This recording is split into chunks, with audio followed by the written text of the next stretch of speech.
Ne sot ala I përdorit dosjet për qëllime politike, për qëllime shantazhi. A massive rally. This could be over 1 million people. Recepi, ti kujtohet kjo gjë? Italians against the Austrians, the Greeks against the Turks. If the close contact of a child is a household contact. Në atë kohë që unë isha sekretar politik dhe kryetari I komitetit, asun s'kam vajtur në luftë në atë kohë. Qëllimi personal është që diplomacia amerikane përfiton kur merr njerëz jashtë karrierës nga figurat shablone skematike të departamentit.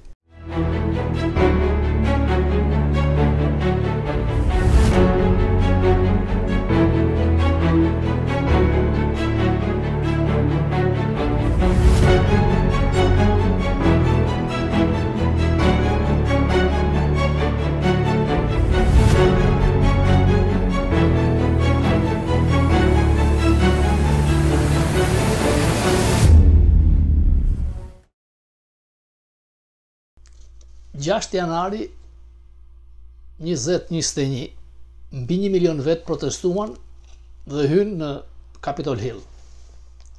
Base ka qenë më shumë se 1 milion vetë, protestuan, janë arrestuar rreth 700 vetë, por asnjë nuk është kapur me armë brenda Capitol Hillit, në fakt nuk dogje, nuk shkatruan, e gjitha sepse një masë e madhe amerikanëve menduan se zgjedhjet për president u vodhën dhe Biden nuk ishte presidenti legjitim. Trump nuk ka reaguar për 88 minuta. Mbas 88 minutash ka bërë Twitterin e parë. Më pas, mbas edhe jutuar, ka bërë një video me një mesazh në Twitter me video ku I quante edhe heronj. Në Twitterin e parë thoshte që kthehuni në shtëpi me paqe. Te treta, ja.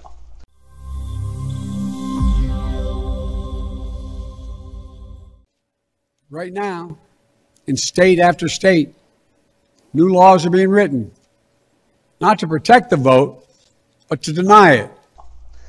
Mbas një viti, presidenti Biden kërkon të tregojë se është I fortë, I fuqishëm, duke mos ja përmendur emrin presidenti Trump, por duke thënë ish presidenti I mundur.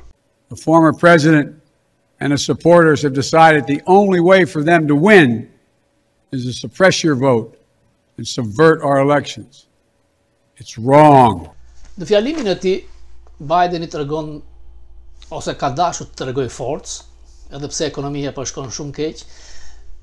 E ka përmendur Trumpin si ish president I mundur, por akuzoi republikanët që po kalojnë ligje në ato vende ku republikanët kanë shumicën, dhe kjo sipas Bidenit është një shtypje ndaj votuesve.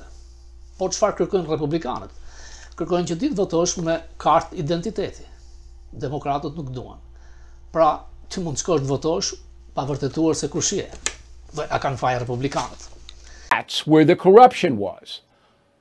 All this Rudy Giuliani stuff about ballots under tables and this, that's never going to be proven. Në fakt, zgjedhjet nuk mund t'i quash të vjedhura sipas akuzave të Rudy Giulianit, të cilat sipas Bill O'Reillyt ishin akuza idiote, por në fakt një vjedhje dhe mashtrim ka ndodhur.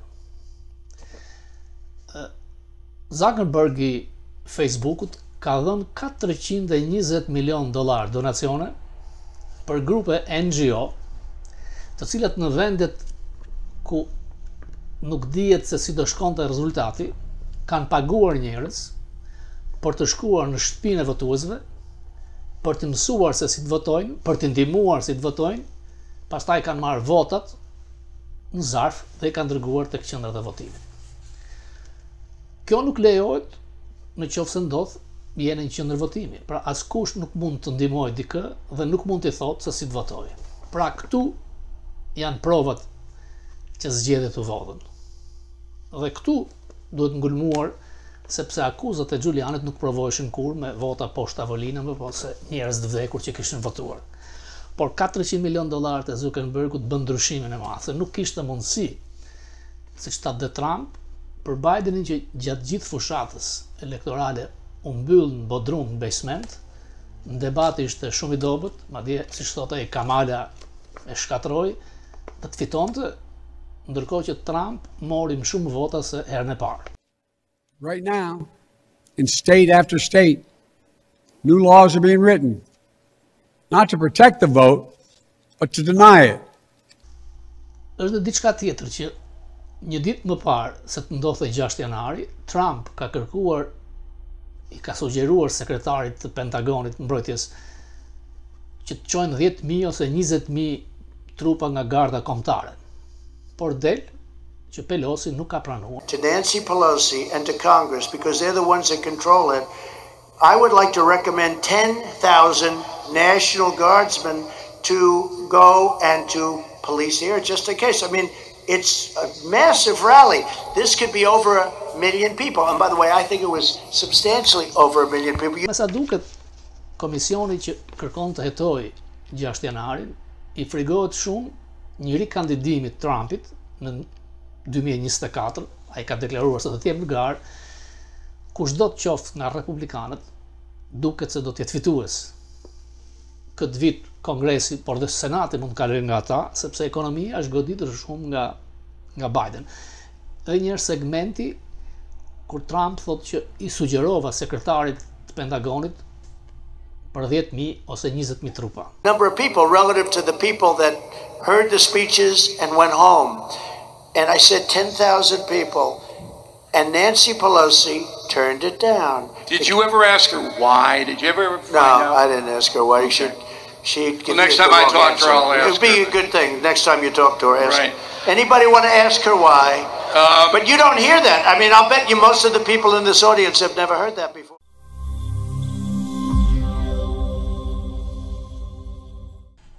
Në SBA kanë ardhur me mira vetë.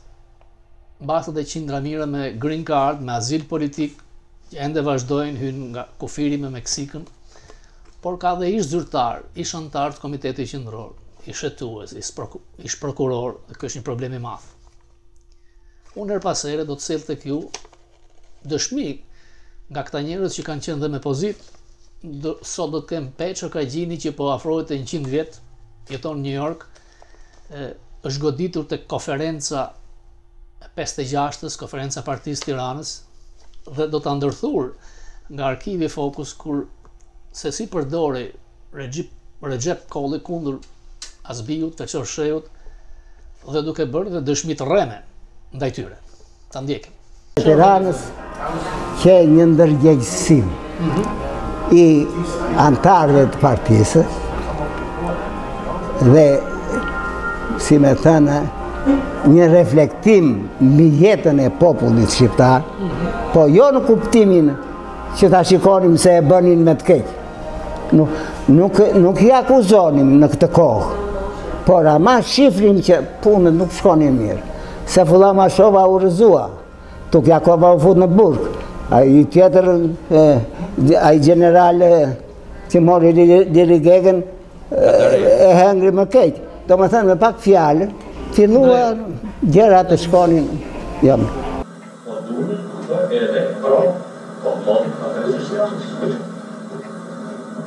Dhe çmas numër këta dhe këtyre elementeve që duheshin flapur të tejnë, si njerëz kushin fituar konferencën e Tiranës u fiku Mustafa Gjara, Kopi Niko, Asaf Kondi, Sali Hoxha, nuk u kujtohet tjetër. Vesela Mehdi. Arim Gjelo, konkretisht u fitua matere. Edhe Arim Gjela në ato nuk i doli kohë Arim Gjela, sepse unë kam tepër Arim Gjela.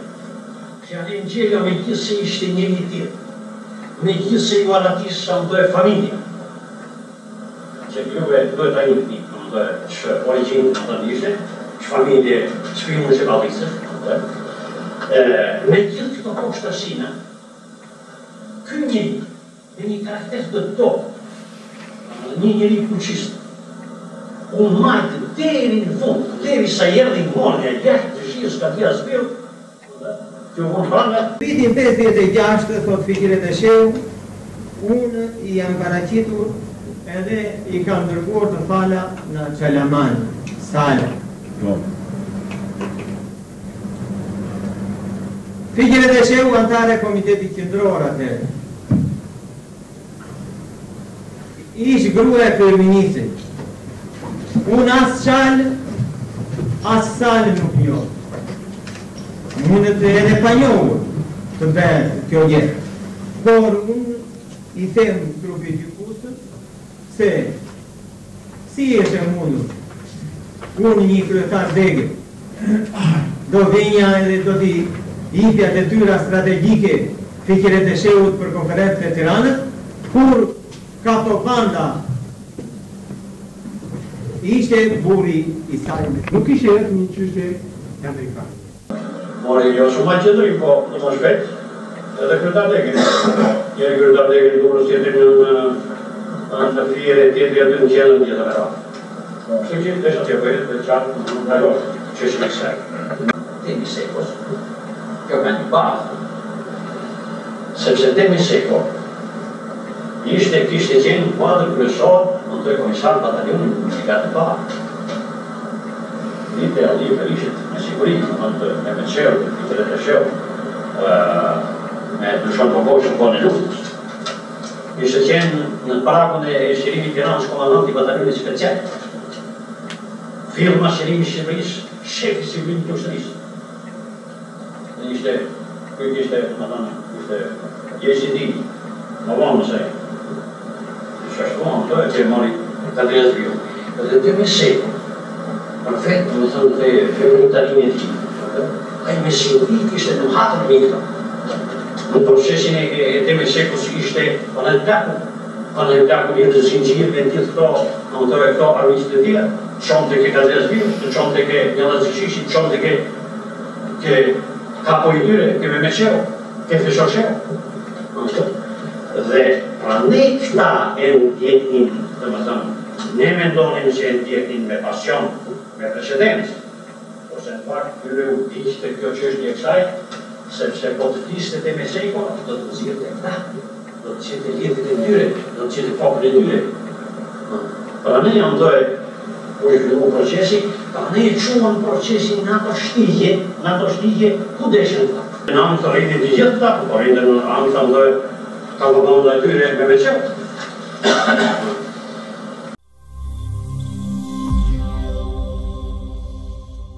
Me Ibrahim Fleku e me Bilja Zameti me tërë ishin të objekteve qëndrore.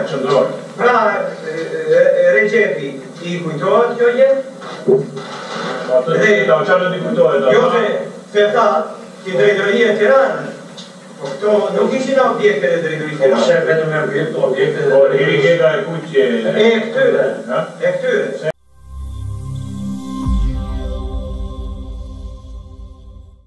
Kam qenë optimist, kam qenë i guximshëm, më kanë bërë gjyqje, më ka ardhur Kadrias Biu, më ka kërcënuar, e ka ardhur tjetri. Këto, mi thuaj këto, duhet të dëgjoj. Të gjithë, kur më kanë marrë në këto. Po puna është që Enveri, 56, në si e këthe situatë. Enveri, në 56 e dërgon një letër, jo, në 56 po, i bën thirrje konferencës Tiranës, që të jetë e kujdesshme, se partia ka bërë edhe gabime, duhen shikuar e tjera. Kjo e mba mend si ta shik kur dollëm në pushimin, u ngopëm me ajër. Jo sepse donim që të përmbysesh Enveri. Jo, donim që të përparonte partia komuniste në rrugën e re që po bënde Khrushchevi. Ne kemi idealizuar Khrushchevin. E kemi idealizuar. Dhe që për të idealizuar?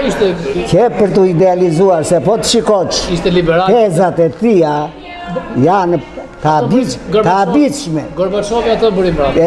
Janë. Kështu që neve të ishim entusiastë për këto gjëra. Mirë po, djalli punon. Enveri, si duket sigurimi ja dhat informacionin, që shiko këtu ka të pakënaqur, ka që duan të rëzojnë udhëheqjen, ka kështu e ka ashtu e që Jugoslavët, se ata Jugoslavët i kishe shumë se ka dhja i, edhe u bë një gjendje, kupton, që ai e ktheu vjen në mbledhje janë për të qeshur, të lutem, lexoj se to kënaqesh. Lexoj se to kënaqesh.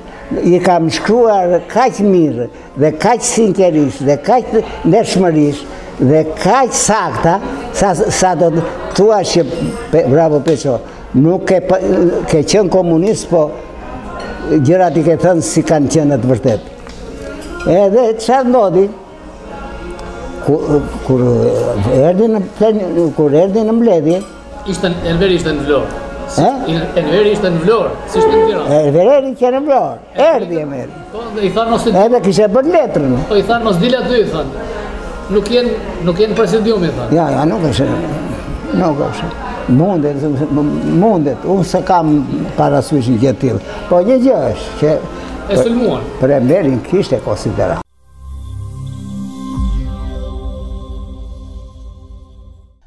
Ajo që më la për shtypet e Peço Kaqini ishte që Enver Hoxha s'ka luftuar, Koçi Xhoxha s'ka luftuar, Beatrice Paiu s'ka luftuar, unë s'kam luftuar, madje as me Mometo s'ka luftuar. Pra lufta duhet parë ndryshe. Ka luftuar. Ai se thonë shumë nga udhëheqësit, Koçi Xhoxha s'ka luftuar. Shumë jam thënë një tjetër. Tjetër, kush nuk ka qenë atë, ka luftuar për shumë Beatrice Paiu, Mehmet Shehu. Beatrice Paiu nuk ka vajtur në luftë direkt. Shiko, në atë kohë që unë isha sekretar politik dhe kryetar i komitetit, as unë s'kam vajtur në luftë në atë kohë, kupton, siç vinte ai partizani ose një tjetër. Vinte edhe me Momentua që në Labëri, edhe ai në rast po të kombinonte që nuk që këshu që i logaristim njerëzit që vrarë t'i s'ka varu.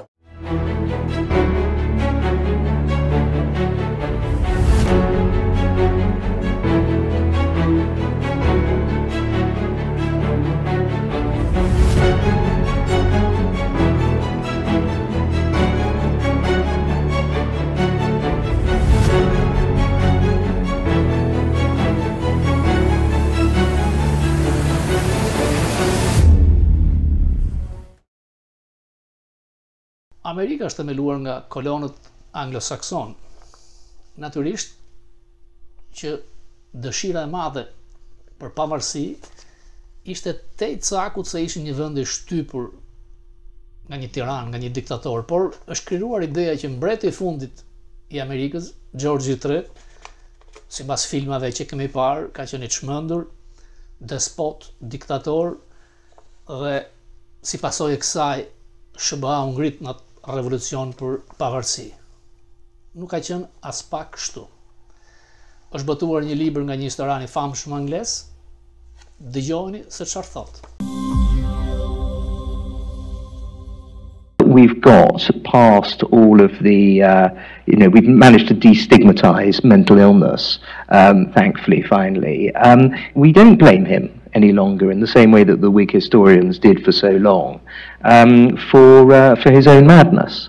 And it was a debilitating and tragic disease, and had nothing to do with the American Revolution, owing to the fact that he didn't have any outbreaks of it between 1765 and 1788, 5 years after America had been established. So all of the things basically that we think about George III, that he had porphyria, that this and his obstinacy led to the American Revolution, and also that he was a tyrant, all of these things are wrong. But in fact, it's a extremely exceptional country, because, and I think American exceptionalism is proved by the story of George III, because any number of countries have attempted to, and have succeeded in gaining their freedom and independence from an oppressive regime. You can think of the Israelites against the Egyptians, the Dutch against the Spanish, the Italians against the Austrians, the Greeks against the Turks, you name it. It's a well-known and well-established trope of history. What America did, on the other hand, was exceptional because it actually demanded its independence and sovereignty from a country that was not tyrannizing it. There was no actual oppression. It was one of the freest countries of the world, and yet they still wanted their independence. And this was because it was the right time for America. You had 2.5 million people, you had a burgeoning economy growing at about 6% a year, you had more bookshops in Philadelphia than in any other city in the empire, and you had no external threat once the French had been expelled from the continent at the time of the Treaty of Paris. So it was the right time for America to demand its independence. And obviously, it needed, for sheer wartime propaganda reasons, to create this myth of an oppressive tyrant king. In fact, there were any number of tyrants in the late 18th century. One looks at Catherine the Great of Russia, what the French were doing in Corsica, the Spanish in Louisiana, and so on, Prussians. And George III did none of that. He didn't arrest any editors, he didn't stop the Stamp Act Congress or the First Continental Congress, he didn't close down newspapers, he only stationed troops in one city, in Boston, from 1768.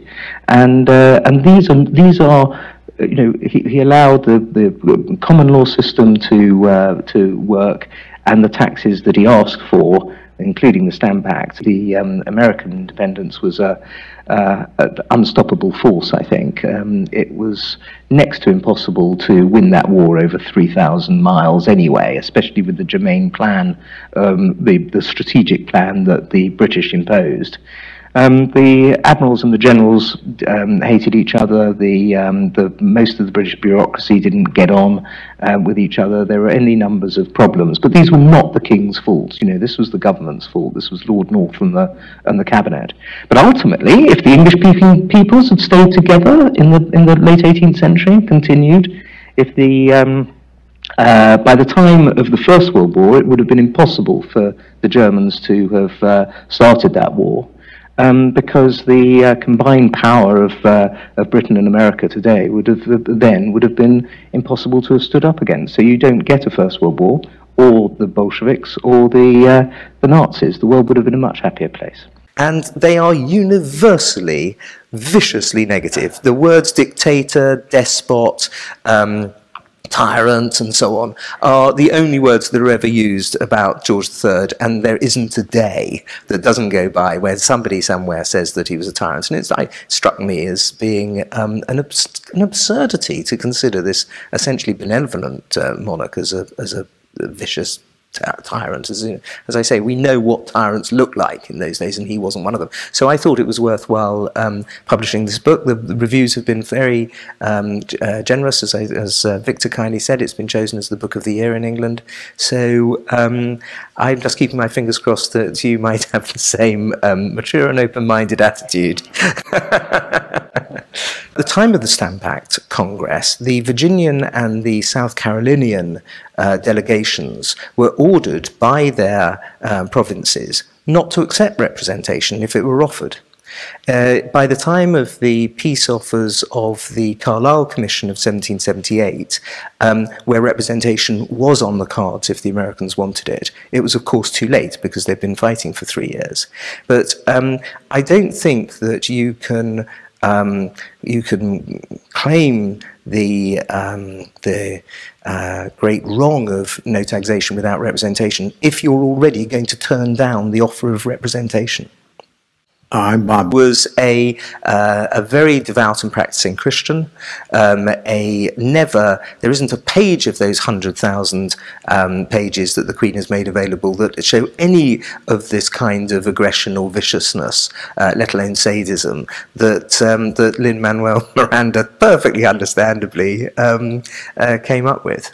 May I also say something else that I think is quite interesting, is that in those 100,000 pages, neither I nor any of the other Royal Archives scholars or the Georgian Papers Programme scholars at King's College London, has been able to find so much as a sentence to support the 1619 Project's assertion that the Founding Fathers started the American Revolution in order to protect and continue slavery.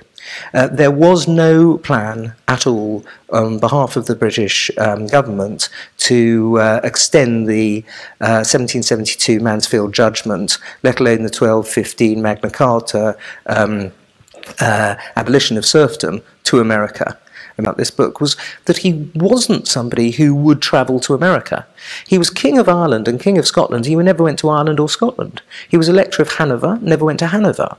And so, in fact, he never went north of Worcester or west of Plymouth in England at all. He basically stayed in the home counties all his life. And yet he had this extraordinary intellectual curiosity, you know, where he built up this massive library. He had 40,000 maps. His topographical map collection at the British Library is a beautiful and splendid thing. But he thought that he could sort of understand the world through what he was reading and seeing, rather than actually going there and seeing for himself.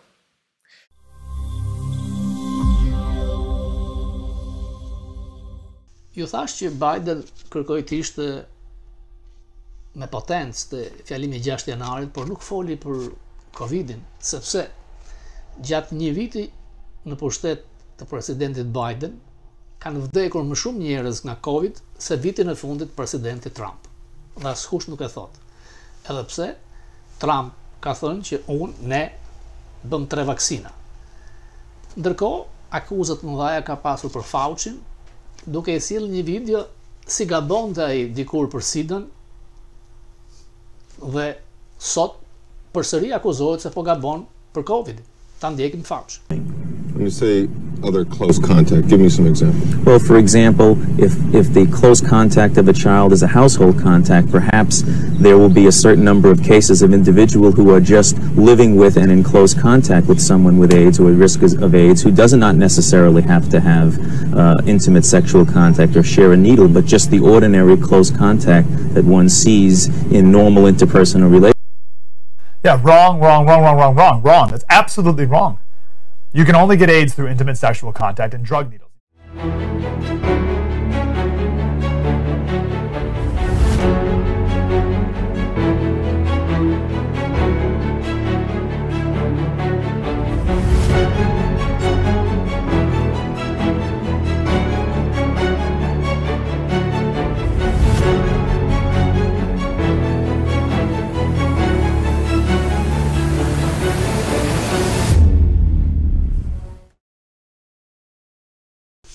Doktor Manush Thanasi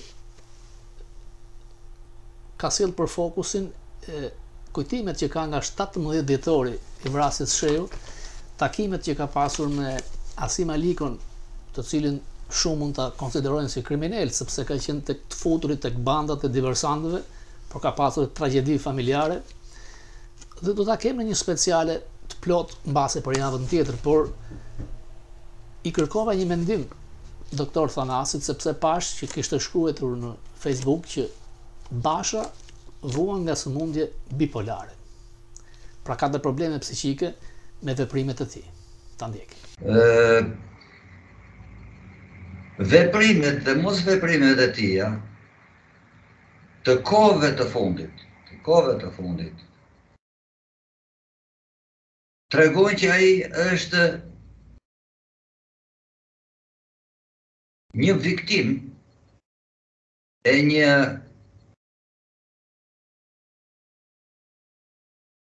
stresi traumatik të krijuar pikërisht nga veprimet e tij të diktuara nga të tjerë. Pra, në një farë mënyre, ai ka dalë jashtë natyrës tij dhe ka bërë veprime të tilla që mund të quash ka bërë.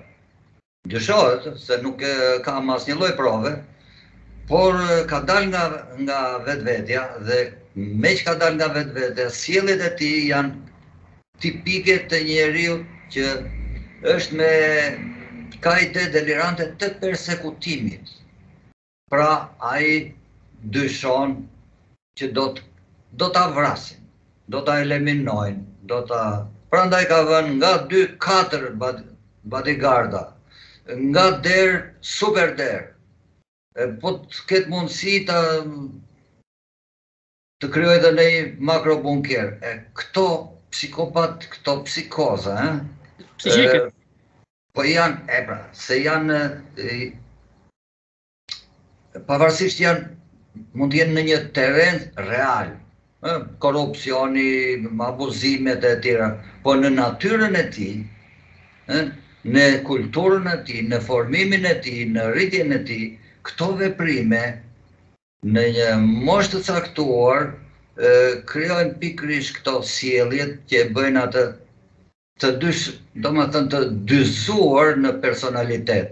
Pra, në një moment ai flet si një diplomat shumë i mirë, shumë i përgatitur, në një moment pastaj bën ca idiotësira, siç janë këto hekurat e betonrat e këto budallëqet.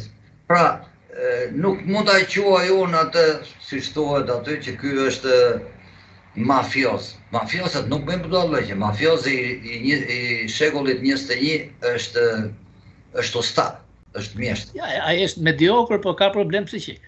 Ai për mua ka dhe probleme psiqike. Pra, të mos i ndajmë, janë të dyja. Pra, ai ka bërë veprime të tilla që të i detyruar, dhe me që i ka bërë, ai ndihet shumë keq. Dhe për mua, unë nuk i vë faj atij, se ai është viktim. Viktimizimi fillon që nga familja e tij, shoqëria e tij, por ata që rrethojnë, unë thirrjen e bëj për ata që ky i quan miq, ta dinë që ky s'është normal, ky në një moment caktuar mund të bëjë suicid. Dhe mua si mjek nuk më lejohet të qëndroj indiferent karshi një djali i cili për mua mund të bëjë suicid, se veprimet e tij janë veprime të papërgjegjshme, për momentin është papërgjegjshme. Të vinte deri në shtëpi 40.000 vet e të thuash ti, unë s'ju kam problem. Këtë delir madhështie e ka një, nuk mund të përdor epitet tash se deri dje edhe kemi luar trokitur, apo jo? Prandaj them ai është thjesht një kamikaz.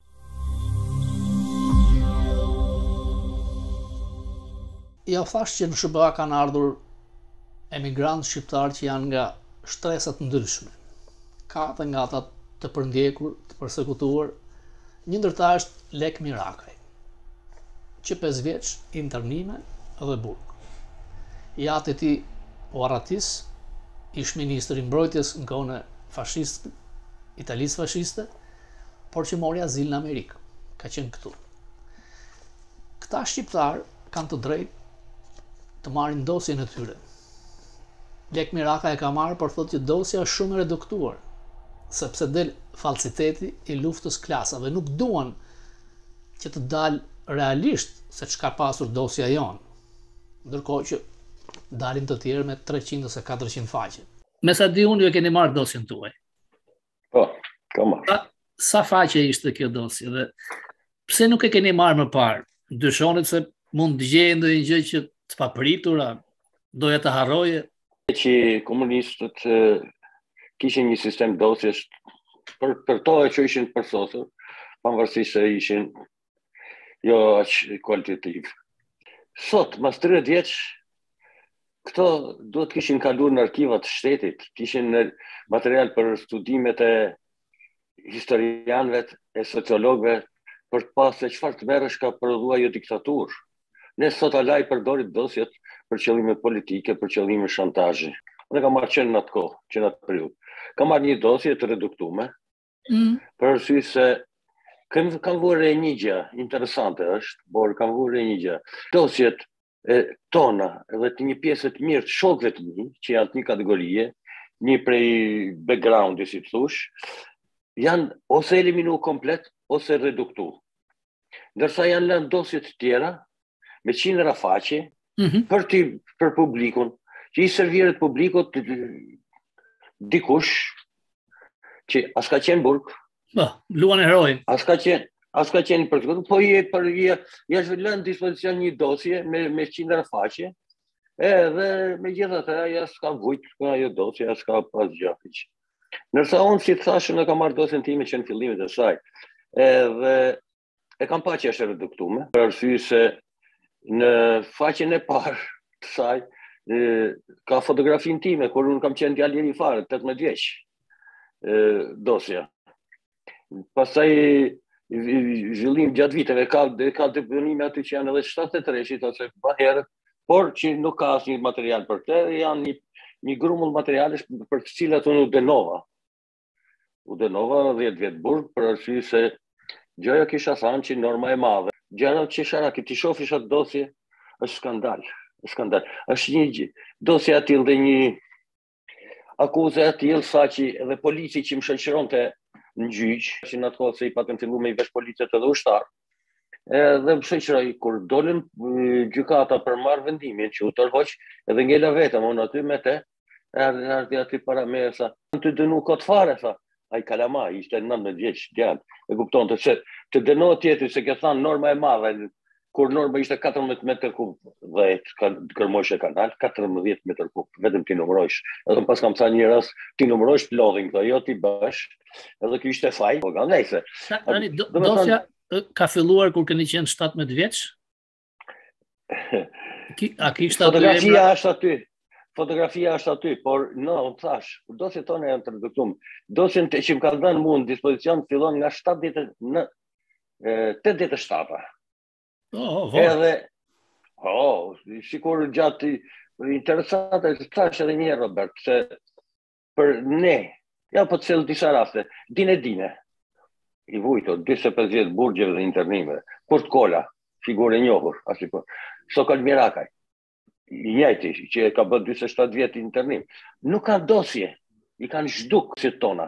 Kanë lënë aq sa kanë dash ato shumë pak nëse ka shpëtuar një aty dhe kanë lënë dosje pastaj që të thashë që në fillim që i shërbejnë dikuj për të dalë sot për të rrafë gjoksri. Unë jo, se për mu s'ka dosje. Për atë që ka dosje, ajo është i përndjekur, jo unë, që kam qenë burg, kam qenë internim, as shokët e mi. Si thash, janë dosjet. Ajo që dosje që kam unë, ka emrat e atyre, ose pseudonimet e atyre që gjëra ishin shërbim agent, se ka aty agenta, informator, strehus, studion ato cilësimet që i ka dosja. Po ato janë njerëz me cilët unë as kam fol një herë në jetën time. Ato kanë pas sa ligjet, edhe thoshin që na lejohet provokimi. Provokimi ishte ndaluar me ligj kushtetues. Aty, kurse këtu në dosje thot ti do shkosh te Lek Miraka, çka ka thënë ai për Beqir Ballukun, fjala vjen, që më intereson të hiq mua. Ose ajo që është edhe më ashtu e frikshme ose skandaloze është një rast kur ato senimi me origjinë nga Puka. Edhe i drejtohen degës Pukës për të marrë një material nëse ka një material për Lek dhe Mojs Mirakën, dy vëllezërit, për agitacion provokant. Por Ministria e Brendshme kërkon që ato të implikohen në spionazh. I kërkojnë degës Pukës që ne të na implikojnë në spionazh. Po dega Pukës ne s'na njiste fare. Pasi ishte internum. Ne kemi qenë gjithë jetën internum. Ajo, do të thonë, janë edhe cinik, edhe të këqij, po dhe budallej. Sa të nëse doshin me kryi dosje aty, do të më leshin të lirë mu, të shetishen e për Tiranë, takoshëm me Robertin, takoshëm me Hasanin, me Hysenin, edhe të mbledhshin pastaj të fusin në atë spionazh. Po duke qenë gradisht, internum tër jetën. Pa lëviz atë 500 metër katror, sa kishim ne aty. Edhe jo vetëm mu, po të shofish këtë dosjen time aty, shof. Gjina Mirakaj, nana ime, në përpunim 2B.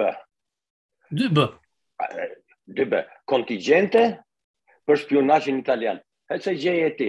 Lek Mirakaj, 2A, kontingent për spionazhin italian. Mojsi Mirakaj, kontingent për spionazhin italian. Fillimisht bëj 2B-ja, pastaj shkojnë 2A? Fillimisht, si shoh këtu, fillonte me kontingent. Kontingent që gruaja ime që 73 e pas kanë futur në kontingent ato. Edhe nga kontingenti kalojshin 2B, kur ishen në vrojtim, do të thonë të ndiqen ato afijet, dhe pastaj kalojsh në 2A kur përgatitesh dosja. Përgatitesh arrestimi. Dhe bësh përkryllosh një dosje aty qesharak. Pra, në qoftë se bëje 2A-ja, 99% ishte shkojnë në burg. Për natë me 2A, pastaj ishte shumë shqirë dilëshe për të dalë nga 2A-ja, për mos me shku në galeritë e Qavëtbarit, ose të Spaqit, duhet ishe tepër i shkathët, dhe të kalojshe jo në galeritë e Spaqit, po mund të shkojshe një dikaster në Tiranë. Nga 2A-ja, mund të kalojshe o në Spaq, o në dikaster. Qa shërbimi do të kishe bërë që të shkojnë në dikaster? Po që ti ajo kuptohet se çfarë shërbimi do të kishe bërë, të bëjshë atë që bëjshin ato spionët me mu, të merrshe udhëzime nga operativi për shembull i lidhjes shqiptarëve, po themi. Dhe shkosh te Roberti, është antar i lidhjes shqiptarëve dhe ti thush këto gjëra. Dhe pastaj Roberti vjen në Qavbari, ti shkon në një dikaster aty, një zyrë komode. Këto janë gjëra që praktikat të njohura, të zakonshme.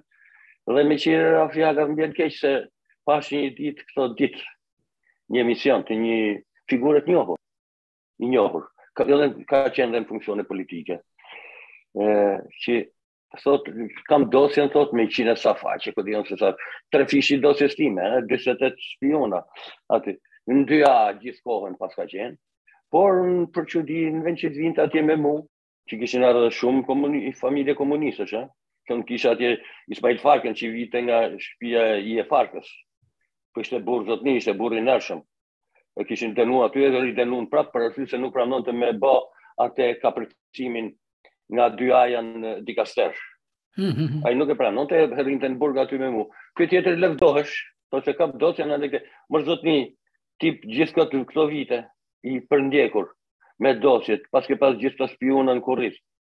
E në vend që të vishin në Spaq, shkon në Tiranë, është ushqim për bebet, se kërkush tjetër nuk mund të hajë atë ushqim.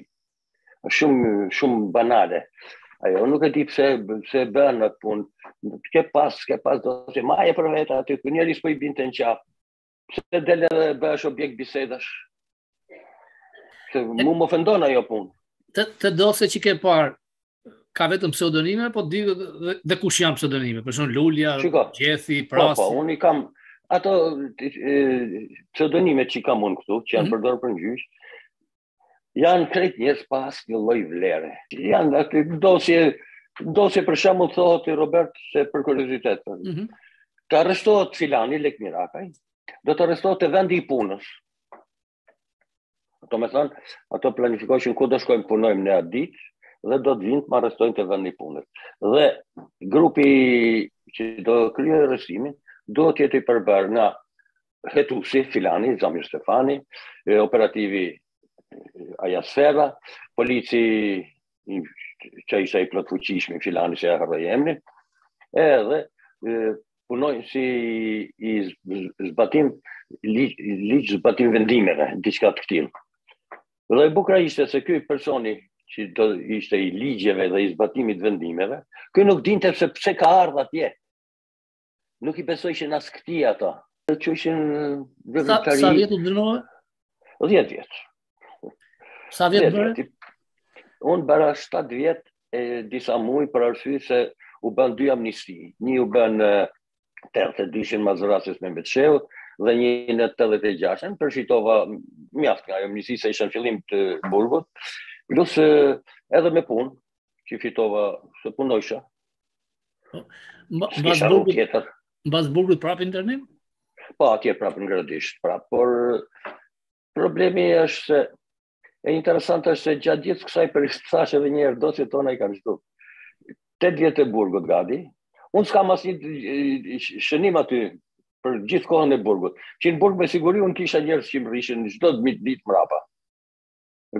Kishte edhe revolta e Qavëtbarit. Edhe ato mos kërkojnë me di se që interpretoj unë atë revoltën. Ashtu është jashtë logjikës.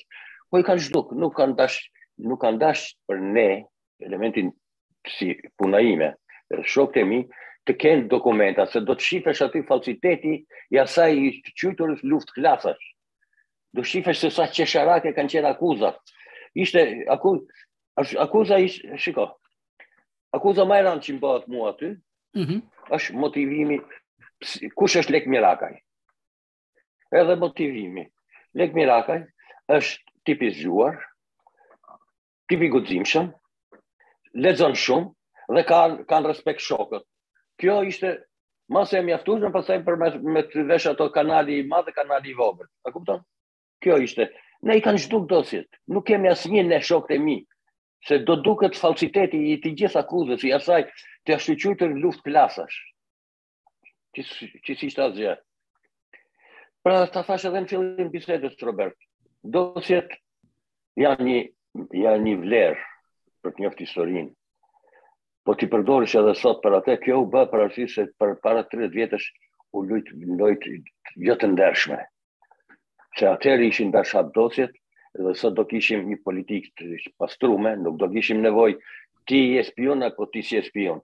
Edhe në media do kishim njerëz që kishin kurajën civile për të thënë vërtetën, kupton? Ne sot nuk i kemi ato. Kjo është pikërisht aty defektit. Deri kombit janë disa raste, ose shumë raste që kanë qenë spion. Ai duhet të heqë ajo deklarat. Ajo, kjo është edhe më skandalozja. Të thash edhe njerë, kjo lidhet e gjitha me atë momentin e 30 vjetëve të prashme, 30 vjetëve të shkume. Se në qoftë se ato do ishin hap atëherë këtë dosjet. Edhe nuk është qesha për hap dosjet, për me pa, unë të thash ato që i kam unë aty agenta, i kam me pseudonime, Pena, Korabje, ku dion, atë janë njërës pas një vlerë. Si thashon ty, si thash, asi një kush asë shpit, vetëm të njohin. Asë lagja. Po në qoftë se vjen puna për një nga ata, që është bërë në deri kombit. Aty ndryshon historia. Sa është një shembull i keq për brezat e arshëm. Se ke ponderojmë ne? Hetuse prokuror, breca mbaj mend. Ne ponderojmë Kristaq Pleqin. Kristaq Pleqi ka qenë operativ në Gjaz. Që e lexoj aty ndosjen time unë, mas arrestimit tim, jepet të detyrë që Kristaq Pleqi të ndjeki ato dy kushit e mi kisha Sokol Mirakën e Simon Mirakën në Gjaz, të ndjeki ato se si e komentojnë arrestimin e Lekës edhe të ruhet se mos bajnë tentativa ratisje. Janë absolutisht. Dhe ky Kristaq Pleqi para disa muaj u dekoru në Ministrinë e Mbrojtësisë. Kjo është ajo mungesa e sinceritetit në trajtimin e qeshjes së dosjeve. Deri kombit. Deri kombit kemi sa të dush. Ke prokurorin Breca që skandaloz Razibe nga topi, që u dekoru.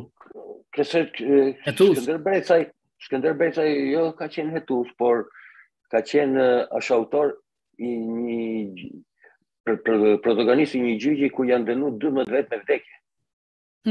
4 me varje, 8 me vdekje. Nuk e di sa u ekzekutuan nga ata, po ky ka qenë prokurori i asaj qeshje.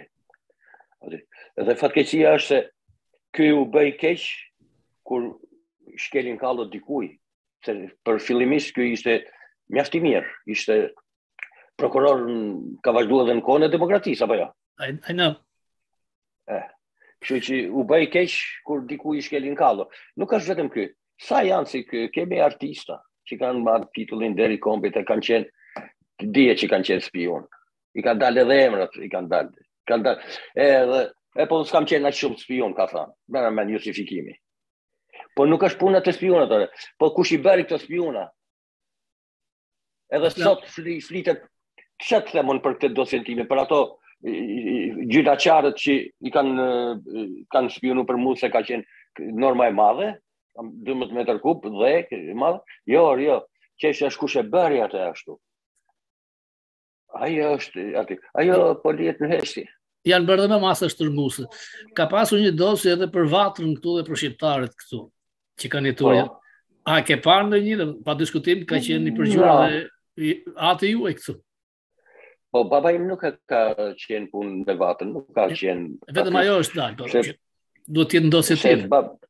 Për babën tim kam dosjen, unë kam marrë dosjen e tyre. Aty e kam dosjen e babës. Baba ka qenë gjatë gjithë kohës i survejum. Kupton? Por edhe aty në dosje shef se ka mediokritete, të tregon një nivel ignorance të theksuar. Ka episode që as kanë qenë, as mund të imagjinohen aty që i merr për vërtetë. Edhe të vërtetën e madhe që gjatë kohës që baba im ishte në aktivitet aktiv me fjalë, aty në kohën kur parashitoheshin në këto të qytetarë diversant, ato s'kan asnjë të dhënë për atë. Ato s'kan, jo vetëm që s'kan asnjë të dhënë për atë, po s'kan asnjë të dhënë as për aktivitetin e këtyre që bëhesh këtu në Shqipëri, në përmale. Gjaja im, e vlla im, kanë nejtë në mal deri në 51. 51. Malë edhe janë bërë nga 40 nana, në këtë bazë janë bërë 17 zbarkime. 17 zbarkime, njerëz ishe materiale, edhe sigurimi s'ka kapasi. Pastaj mburren jo loja brezi i dredhit e kodion si bërë. Ato që kanë sukseset e tyre është si në futboll, që e përsia jote është taktike kundërshtarit. Kur kundërshtari talent gjysmën e fushës, ti thu po ka me përcisë po qarkulloj topin. E njëjta gjë është edhe me ato aventurat me diversante, me sigurim sa sigur. Po të ndonjëherë, kanë nejtë deri në 51-shin, aty kanë qenë puk. Edhe si kanë kap. 17 zvarkime janë bë, s'kan kap asnjë.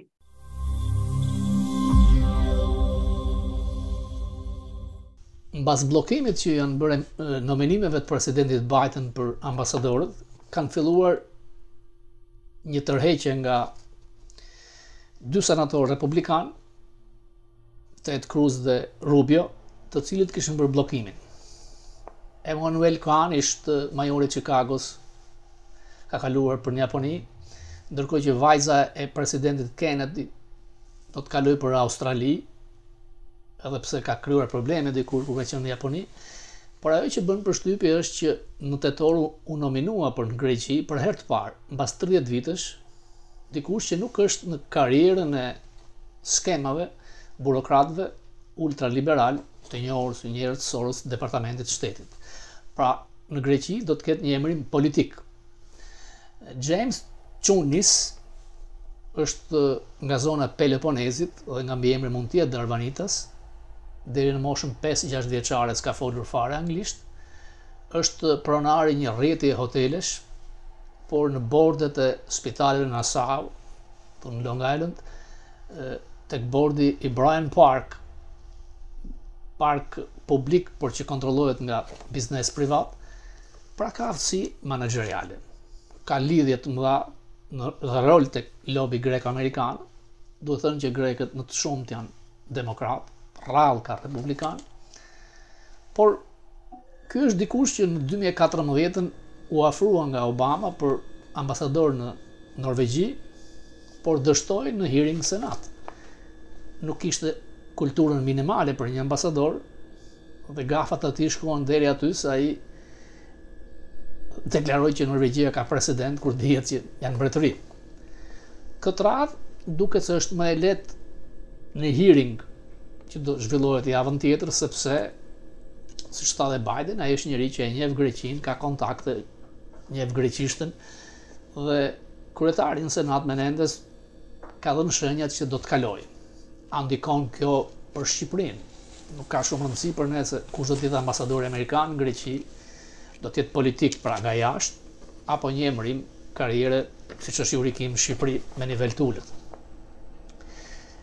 Kim pretendonte të merrte një emërim të madh në Korenë e Jugut, por sfida e saj me Berishën, ku ajo është e humbur sepse amerikanët ndaluan tek non grata, pra nuk ndodhi hapi i dytë siç është me Dodik, që të ndërhyjë departamenti i thesarit, pra të sekuestrohen, të ngrihen pasuritë, ose të shkonte tek shkalla e tretë tek lista e zezë e presidentit Biden.